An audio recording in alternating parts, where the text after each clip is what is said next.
Mesdames, Messieurs, bonsoir. Ravi de vous retrouver pour votre journal. Voici les principaux titres de cette édition. Deux Polynésiennes en vacances ont vécu l'angoisse à Bangkok, en Thaïlande. Le pays vient d'être secoué par un séisme meurtrier. Témoignage dans quelques instants de Kehaulani et Tevahini. Vous avez été très nombreux à y croire. Ce matin encore, c'était la ruée à la Pacifique des Jeux pour cocher les bonnes cases de l'euro-million. En jeu, un pactole de près de 29 milliards de francs. 12e édition hier soir du concours Ma thèse en 180 secondes à l'Université de la Polynésie française. Il n'était pas moins de 8 doctorants à participer à ce difficile exercice. Nous en parlerons avec notre invitée ce soir, Florence Poira, directrice de l'école doctorale du Pacifique à l'UPF. Derniers entraînements avant le Oria Marathon qui se tient ce week-end sur l'île Sœur. Zoom sur les 32 coureurs de l'association R30 New Running qui se sont préparés du mieux possible pour cet événement.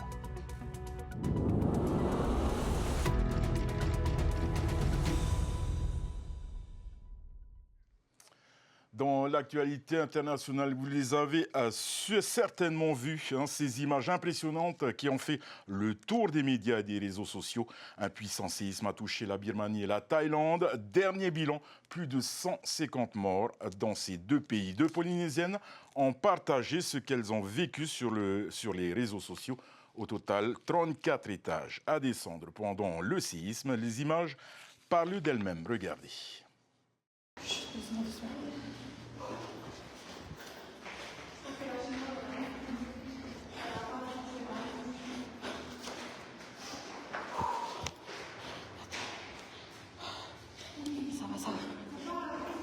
Je fais un live. Je sais pas ce que c'est. Hine, panique pas.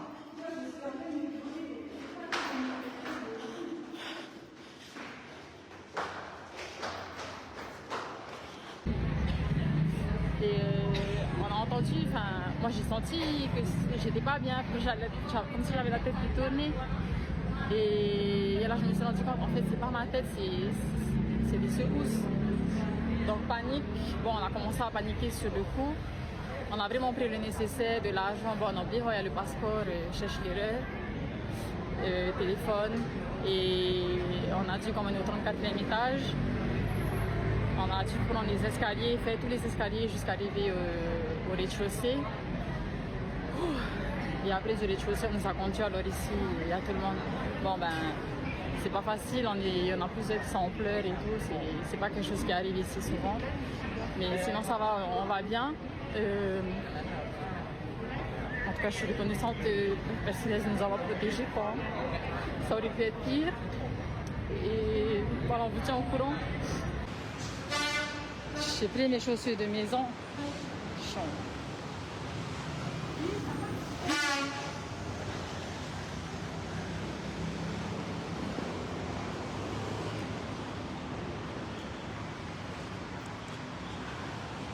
Merci TV.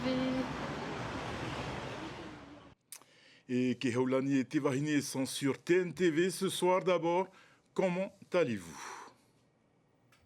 Toujours sous le choc, mais on est rempli de gratitude d'être toujours en vie et de pouvoir continuer nos aventures. Oui, ça va très bien. Comme elle dit, sous le choc, mais sinon, il faut faire avec. Il faut continuer à être bien parce qu'on ne sait jamais si... voilà. Mais sinon, tout va bien. On vient de voir vos vidéos, vous dévalez 34 étages au moment du séisme. Comment avez-vous vécu cela? C'était la panique. Comme vous avez vu sur la vidéo, je paniquais un peu parce que c'est la première fois que ça m'arrive, que ça nous arrive. Et en fait, le pire, c'est qu'il n'y avait personne, il n'y avait que nous deux. Et en arrivant justement au bar, il disait que en fait, les autres, ils étaient tous au travail. C'est pour ça qu'il n'y avait personne. Donc, de là, après, on a vu que tout allait bien, en fait. Oui, beaucoup de panique. J'ai essayé quand même de garder mon sang-froid parce que je sais que quand on panique, on ne prend pas forcément de bonnes décisions. Donc, quand je l'ai vu paniquer, j'ai essayé un petit peu de calmer la situation pour qu'on puisse bien réfléchir si quelque chose de grave venait à se passer. Justement, c'est ce qu'on fait dans la précipitation, Kehaulani. On vous entend justement rassurer Tevarine. Oui, c'est ça. C'est ça. À quel moment avez-vous compris qu'il s'agissait d'un séisme? On va dire au bout de 15 secondes. Ouais, 15 à 30 secondes après. Parce qu'au début, on pensait qu'on avait le tournis, parce qu'en fait, il était 13 heures. 13 heures, donc on n'avait pas encore mangé notre lunch. Donc on s'est dit, ah, peut-être que c'est notre tête qui tournait. Et puis, quand on a commencé à se lever, ça a été plus fort, en fait, les secousses. On voyait des petits morceaux tomber un peu du plafond. C'est là qu'on a commencé à vraiment paniquer aussi.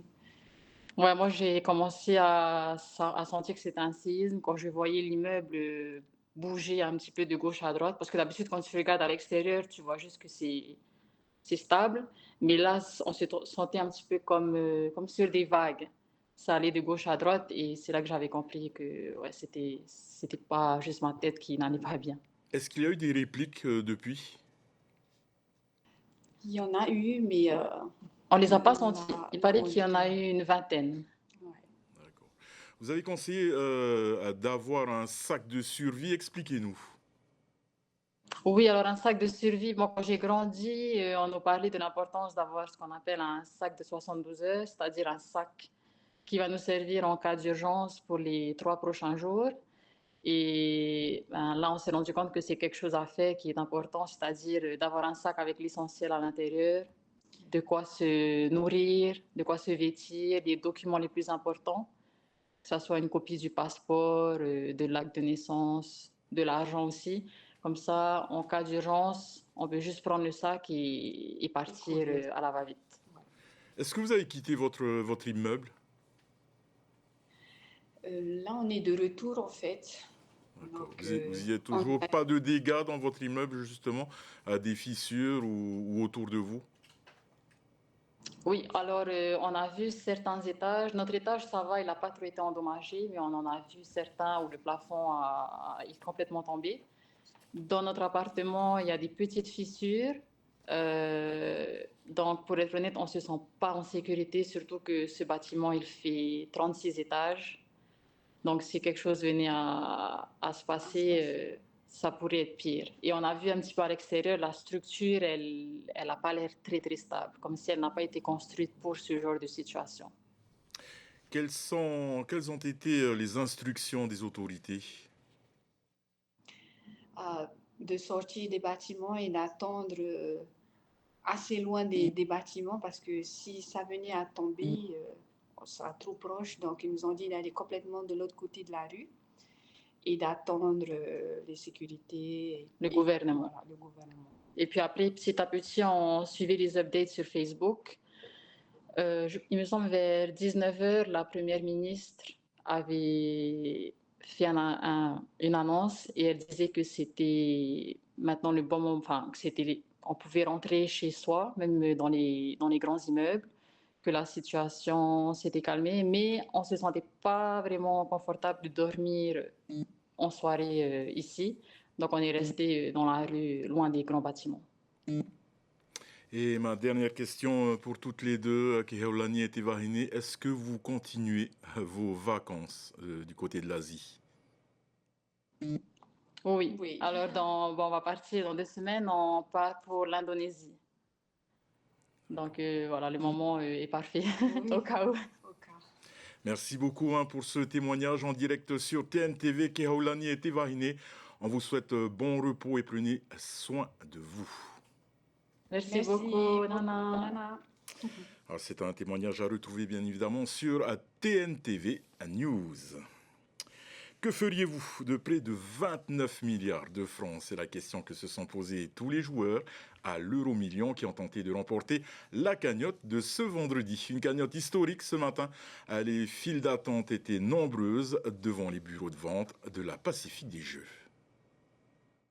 C'est une fièvre qui a gagné toute la Polynésie. Depuis quelques jours, les files d'attente s'allongent devant les comptoirs qui vendent les grilles pour participer au tirage historique de l'euro-million. Ça permettra de voyager, financer des associations et investir si on peut. Je vais aller au restaurant tous les jours.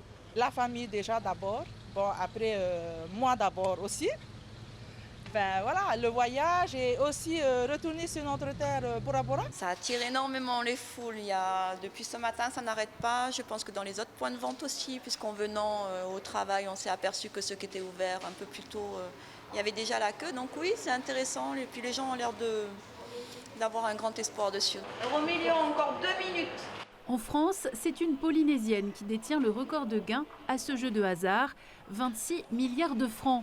4 ans plus tard, les joueurs du Fénois veulent croire en leur chance. Faire des tournées à l'international, pourquoi pas. Voilà, parce que je fais aussi de la musique et ça serait le rêve quoi, de rencontrer ces grands artistes-là et voilà, de vivre cette belle vie. Quoi. Voilà. Après un retard inédit dans l'annonce des résultats, la Française des Jeux indique finalement qu'un joueur autrichien a trouvé la bonne combinaison et remporte la cagnotte. Autre grande gagnante de l'opération, la Pacifique des Jeux. C'est fini, euro-million, c'est terminé. C'est le jackpot pour la Pacifique des Jeux aussi, on va être honnête. Non, mais c'est bien, ça donne un petit côté boost. Pour le tirage de mardi, les compteurs retombent à 2 milliards de francs pacifiques. Le Haut-Commissariat et la présidence du pays appellent à la responsabilité de chacun dans le conflit et à la paix rapurade. Dans un communiqué commun, ils demandent à la direction d'assurer la continuité de l'offre de soins. Le Haut-Commissariat rappelle aussi qu'il ne peut faire intervenir la police sans décision de justice. De leur côté, les grévistes de la paix rapurade assurent qu'ils ne bloquent pas les médicaments. Au contraire, ils se disent prêts à aider au déchargement. Écoutez Patrick Galnon, secrétaire général de la CSTPF, au micro de Mike Léral. J'ai entendu dire que les grévistes voulaient empêcher les malades de se soigner et que l'on faisait en sorte que les médicaments ne soient pas livrés. Ce qui est sûr, c'est que hier, les médicaments ont été livrés à Mahina et qu'ils ont, d'après mes renseignements, ils ont une réserve pour une semaine. Et là, dès ce matin, le container qui était bloqué par la direction de la Purade sur le port de Bambaïté est en train d'être livré à Paea. Et évidemment, j'ai demandé aux grévistes de laisser passer le container. Voilà ce qui se passe. Alors je pense évidemment que c'est une forme d'instrumentalisation pour dire que les grévistes veulent empêcher les malades de se soigner. Et ça, je trouve ça un peu... J'ai pas de mots. Ils étaient 8 doctorants à participer à la 12e édition du concours Ma thèse en 180 secondes à l'université hier soir. En 3 minutes, chaque candidat devait vulgariser ses travaux de recherche, le fruit de plusieurs années pour certains. L'objectif est que même un enfant puisse comprendre le sujet, un défi relevé avec finesse malgré le stress par ses candidats.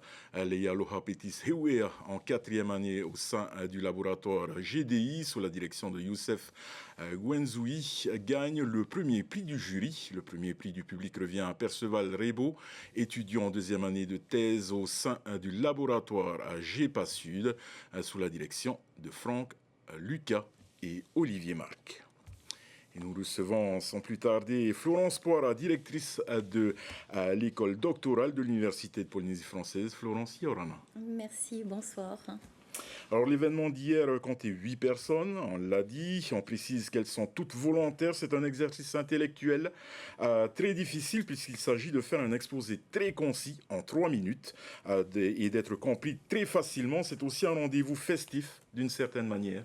Oui, vous venez de le dire, on l'a vu dans votre reportage, ces 8 candidats qui ont relevé un défi exigeant et c'est festif parce que c'est un public qui est composé, vous l'avez vu, qui est composé, hier nous avions à peu près 150 personnes du public et de la famille, des soutiens, des fans des différents candidats, mais également des collègues, des universitaires et qui permettent de faire rencontrer ces deux mondes qui se rencontrent peu, donc c'est festif, c'est chaleureux, c'est intellectuellement exigeant. C'est ça, le concours Ma thèse en 180 secondes.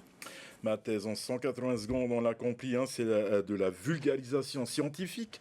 C'est une démarche importante, la vulgarisation aux yeux de l'école doctorale du Pacifique. Ouais, c'est une démarche non seulement qui est importante, mais qui est essentielle, parce que vous avez rappelé les deux lauréats, Perceval et Lailoa, avec leurs intitulés et leurs sujets de thèse.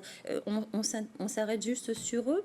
Le Perceval, c'est le SWAC, c'est-à-dire la climatisation par eau de mer profonde, et les 3 établissements, les 3 sites sont en Polynésie française. Il faut que les gens puissent savoir ce dont il s'agit, alors que c'est une technique qui est extrêmement exigeante, extrêmement raffinée.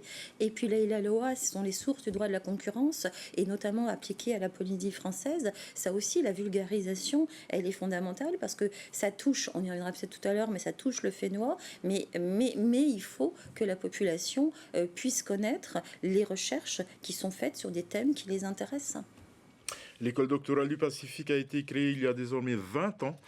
Pouvez-vous nous rappeler rapidement sa vocation et combien compte-t-elle de doctorants en 2025 ? Alors, elle a été créée il y a 20 ans. Moi, ça ne fait que 2 ans que je la dirige. C'est une école doctorale qui est commune à la Nouvelle-Calédonie et à l'Université de la Polynésie française. Sa vocation, c'est former, juridiquement, c'est former les candidats doctorants à la recherche par la recherche. C'est-à-dire qu'on les accompagne concrètement. On les accompagne du début de leur thèse jusqu'à leur soutenance de thèse, c'est-à-dire l'obtention de leur grade de docteur, à partir du moment où ils sont docteurs de l'université.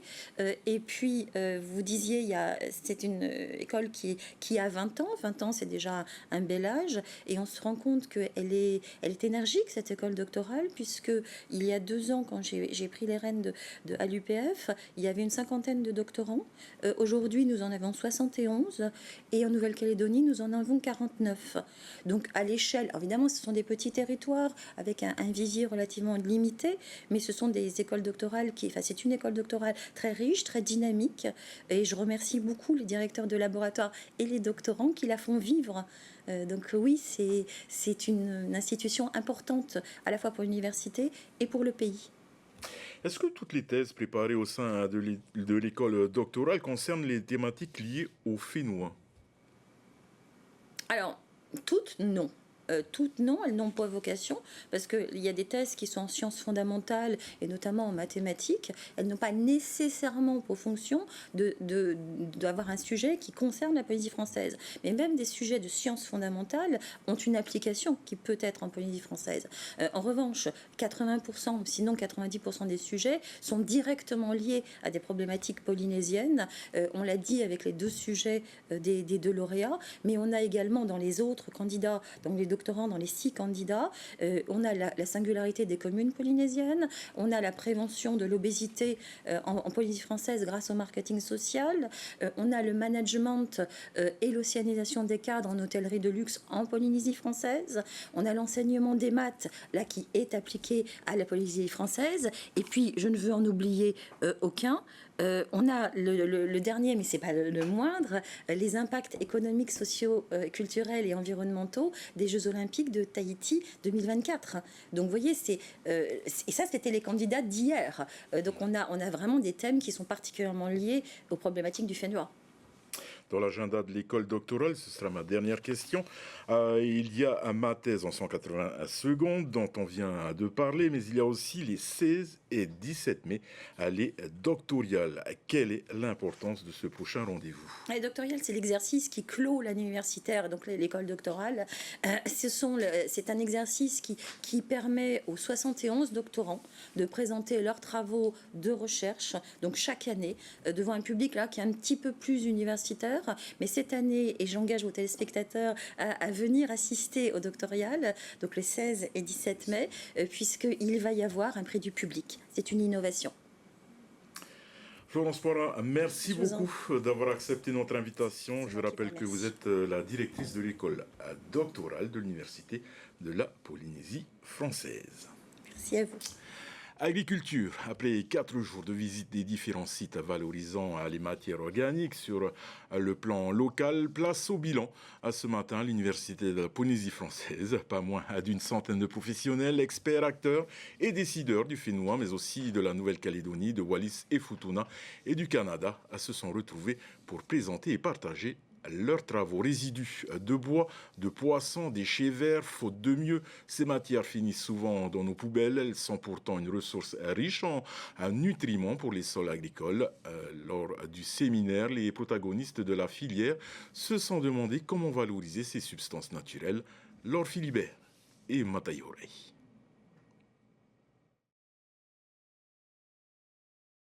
Elles sont considérées comme des déchets. Ces matières sont pourtant une source de nutriments pour les sols cultivés. Chaque année, cette société basée à la Presqu'île produit 5000 tonnes de compost issus des tailles de végétaux. Ces rencontres avec les usagers permettent de mieux connaître les besoins de chacun. Est-ce qu'on fait les bons produits adaptés? C'est ça la vraie question en fait. C'est inverser un peu le système et aller voir plus l'agriculteur et partir de la base en disant qu'est-ce que vous voulez, quelles sont les quantités, et nous se réadapter en fait, se réinventer. Agriculteur en Nouvelle-Calédonie, Flavien Pierson gère également une plateforme de compostage. Pour lui, ce séminaire est une opportunité pour découvrir d'autres techniques. On est sur des îles, autour de nous, la langue c'est plutôt l'anglais. Donc là on a des facilités quand même pour pouvoir vraiment échanger. Et c'est important en tant que chef d'entreprise d'essayer de se remettre en question, de voir des techniques nouvelles. La Chambre d'agriculture nous a fait une présentation très intéressante sur les façons de faire de l'engrais poisson. Ça peut être quelque chose qui pourrait être recopié à l'échelle de la Nouvelle-Calédonie. Dans son champ, Nelson, agriculteur à Afahiti, élabore déjà ses propres recettes pour amender son sol. Il est volontaire pour tester d'autres formules. Le but, c'est d'essayer de moins mettre de produits et de diminuer aussi la fiente de poule. Comme on est en manque de matières premières, on essaie de mettre des matières végétales. Se retrouver autour de la table, tout de suite, ça fait le dialogue prend de la hauteur et on va dans le fond des problèmes, parce que la bonne nouvelle, c'est qu'on a tous les acteurs qui ont répondu présents à ce séminaire. Le dialogue est constructif et chacun dit ses possibilités et ce qu'il ne peut pas faire. Au moins, on réfléchit tous ensemble. Si le Caillou dispose d'une association pour professionnaliser la filière, elle pourrait s'étendre à l'échelle du Pacifique. Et le tant attendu marathon de Moorea, c'est ce week-end sur l'île Sœur. Cette année, les athlètes locaux et internationaux sont encore plus nombreux à vouloir tester leurs limites dans le cadre idyllique de Moorea. Focus sur les 32 coureurs de l'association Earth Inuit Running qui se préparent activement pour cet événement. Séance d'entraînement devant la caméra d'Andy Ebb sur la promenade de la digue à Motuta.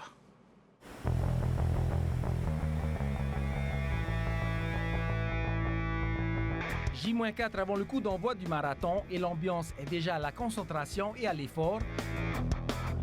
Chaque membre de l'équipe, qu'il soit inscrit pour le marathon complet de 42 km, le semi-marathon de 21 km ou la course de 10 km, a suivi un programme d'entraînement spécifique de 12 semaines, pensé pour répondre aux exigences de chacune de ces distances.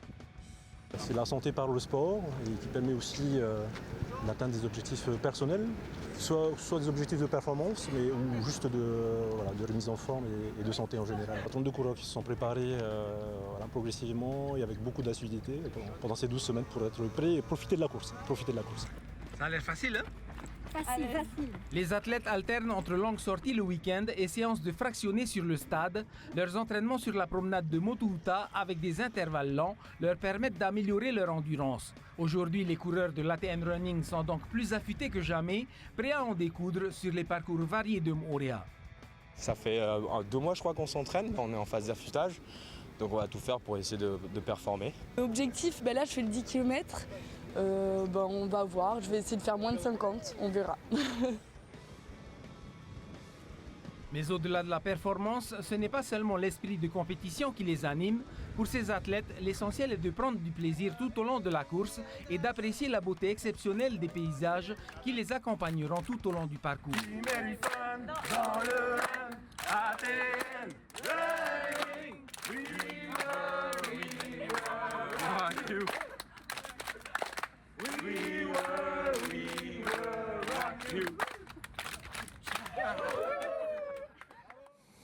Et le parrain de l'événement participera à l'une des épreuves du marathon de Moorea, aux 10 km.